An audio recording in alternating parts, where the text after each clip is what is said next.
बताते हैं कि वक्फ बिल पास होने पर सीएम धामी एक्शन में है।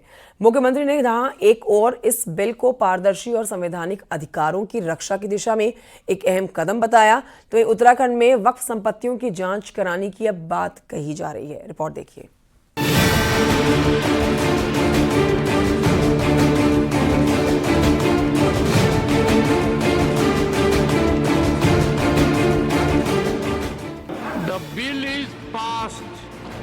संसद में वक्फ बोर्ड संशोधन नियम पारित होने के बाद सीएम पुष्कर सिंह धामी ने कहा कि ये विधेयक पारदर्शिता, न्याय और सभी नागरिकों के संवैधानिक अधिकारों की रक्षा की दिशा में एक महत्वपूर्ण कदम है।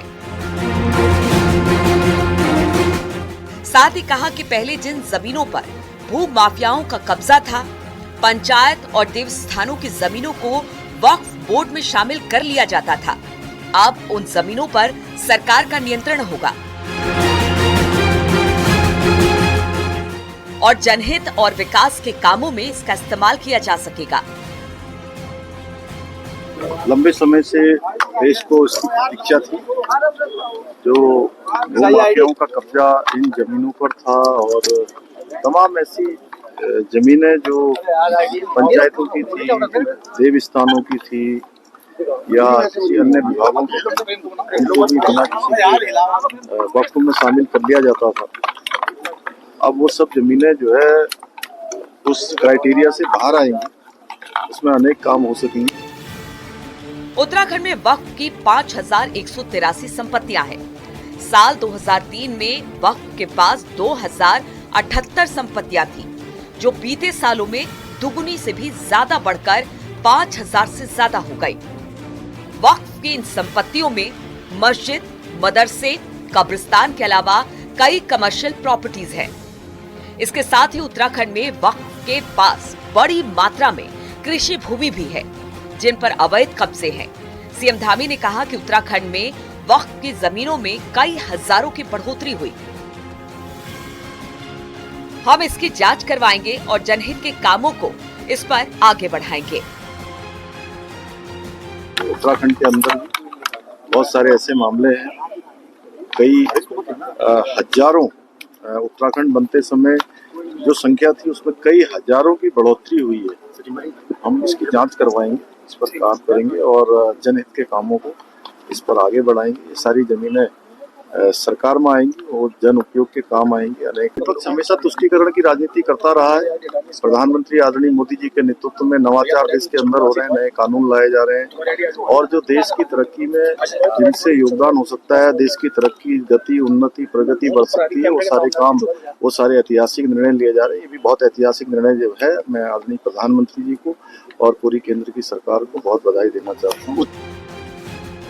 संदेश साफ है कि अब वक्फ कानून बनने के बाद धामी सरकार वक्फ की इन संपत्तियों की जांच कराएगी और इनका रिकॉर्ड देखेगी। ऐसे में संपत्तियों पर काबिज वक्फ बोर्ड और अवैध कब्जेदारों में हलचल है। Bureau report, news 18।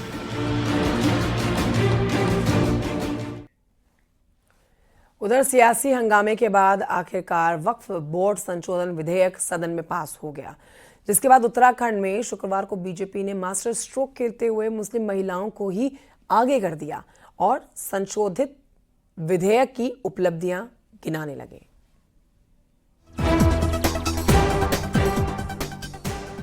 ये खुशी और ये नारेबाजी है वक्फ बोर्ड संशोधन विधेयक के पास होने को लेकर, जब देहरादून में बीजेपी अल्पसंख्यक मोर्चे से जुड़े लोगों ने एक दूसरे को मिठाई खिलाकर वक्फ बोर्ड संशोधन विधेयक के पास होने की खुशी मनाई। मुस्लिम महिलाओं का कहना है कि ये विधेयक देश के विकास में अहम भूमिका निभाएगा, जबकि मुस्लिम समुदाय से जुड़े लोगों को गैर मुस्लिम महिलाओं को वक्फ में एंट्री से कोई ऐतराज भी नहीं है। लोगों ने पीएम मोदी को धन्यवाद दिया है। तो धन्यवाद देना चाहते हैं मोदी जी का और हर मुस्लिम महिलाएं जो जिनको पिछाड़ के बिल्कुल पीछे रखा जाता था, मुस्लिम महिलाओं को जिनकी एंट्री नहीं होती थी, आज वक्फ बोर्ड में उनकी भी एंट्री कर दी है। ये सिर्फ मोदी जी ने ही किया है और वो है तो मुमकिन है, बोलते हैं ना, मोदी है तो मुमकिन है, और वही सब हो रहा है। महिलाएं जो बिल्कुल दबा के रखते थे पहले, आज वो महिलाएं दब के नहीं रहेंगी। भारतीय जनता पार्टी और अपने पूरे शीर्ष नेतृत्व का, माननीय प्रधानमंत्री मोदी जी का वक्फ जो बिल ये संसद, लोकसभा और राज्यसभा में पास हुआ, इसके लिए बहुत दिल की गहराइयों से पूरे अपने अल्पसंख्यक भाइयों और बहनों की तरफ से बहुत ही दिल की गहराइयों से आभार। कांग्रेस कहती है कि बीजेपी ने चुनाव को देखते हुए वक्फ संशोधन बिल को पास किया है और ये सीधे सीधे ध्रुवीकरण की राजनीति है। सीधे सीधे जो है वक्फ की जो प्रॉपर्टी है उनको जो है हड़पने की एक कोशिश की जा रही है और मैं समझता हूँ साजिश के तहत ये सीधे सीधे मैं कहूँ तो कहीं ना कहीं ये ध्रुवीकरण का मामला है और ये वोटों की राजनीति जो है इस मामले में करना चाहती है। आगे जो कहीं ना कहीं जो चुनाव इनके पास जो राज्यों के चुनाव आ रहे हैं उन चुनाव को देखते हुए इन्होंने इस बिल को जो है जल्दबाजी में पास किया।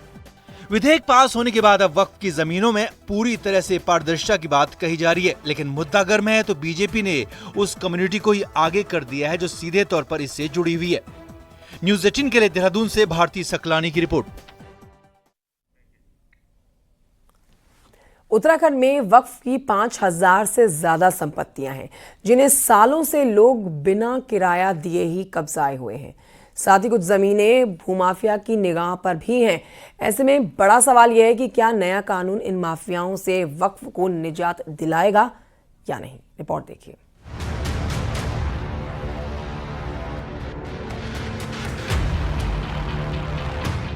देवभूमि उत्तराखंड की इस खूबसूरत धरती पर भूमाफिया की नजर है और इसी भूमाफिया का एक रूप है वक्फ माफिया, जो देवभूमि में मौजूद वक्फ की जमीनों पर कब्जा कर मौज काटता आया है।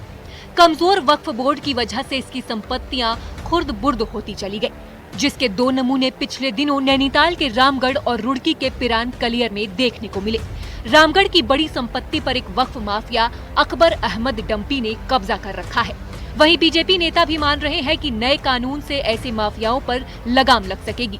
में देखिए, उत्तराखंड की सबसे बड़ी संपत्ति एक वक्फ माफिया अकबर अहमद डंपी ने उस पर कब्जा कर रखा। उसके खिलाफ मुकदमा भी भारतीय जनता पार्टी की सरकार ने कराया, उससे कब्जा लेने का प्रयास कराया, लेकिन जो हमारा कानून था, पूर्व का कानून जो था वो इतना कमज़ोर था कि उसमें सरकार का हस्तक्षेप हो नहीं रहा।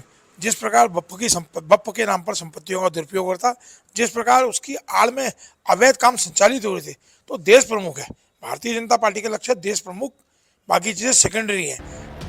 हालांकि मुस्लिम धर्म गुरु और वक्फ से जुड़े लोग अभी भी ये मानने को तैयार नहीं हैं कि वक्फ कानून में संशोधन के पीछे सरकार की मंशा अच्छी है और वो खुलकर सरकार की मंशा पर सवाल उठा रहे हैं। सरकार 80% की जो मेजोरिटी है, बहुसंख्यक समाज है, उसको खुश करने के लिए सिर्फ और सिर्फ उसको दिखाने के लिए कि हमने अल्पसंख्यक समाज के संग जो उत्पीड़न कर रहे हैं, हम उसको धमका रहे हैं, डरा रहे हैं, बस उसमें वोट बैंक की राजनीति के सिवा कुछ नहीं है। मुस्लिम धर्म गुरुओं का अपना डर है। दरअसल वक्फ का मतलब दान है और ये दान मस्जिद, मजारों, मदरसों, कब्रिस्तान या किसी अन्य धार्मिक कार्यों या गरीबों की मदद के लिए दिया जाता है और इसका वक्फ में दर्ज होना बाकी है। लेकिन यहीं पर अभी तक खेल हुआ है। कई जगह सरकारी और निजी जमीनों को भी वक्फ में दर्ज कर लिया गया, जिस पर बाद में भूमाफियाओं ने कब्जा कर लिया, जिससे ना जमीन बची और ना ही मुस्लिम समाज का भला है। ऐसे में नया कानून इस मनमानी पर शिकंजा कसने वाला है। हल्द्वानी से न्यूज़ 18 के लिए शैलेंद्र नेगी की रिपोर्ट।